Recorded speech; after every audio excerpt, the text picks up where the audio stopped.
Kom verloor 30 kilogram saam met my in net 3 maande. Vandag is dag 89. Ons doen 'n countdown van dag 90 af na 1 toe. Okay. So ons het vandag lekker kos gemaak. Vandag se kossies is 'n patat koolgereg. Okay, ek het baie kool in my huis. Ons gaan kool eet vir 'n paar dae.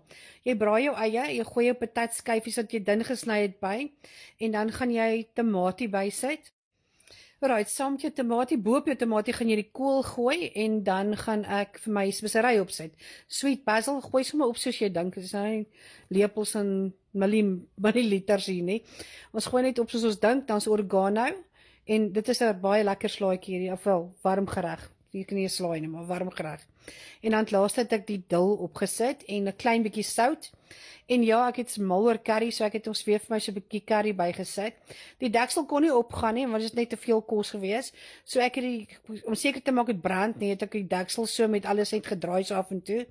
En dan gaan dit self afkook, dan sal dit minder word, jy sal sien. Okay, ek het in elk geval oorgeswitch toe nou later na 'n pot toe, om dit makliker te maak. En toe het ek 4 van hierdie stokkies cottage cheese ingegooi.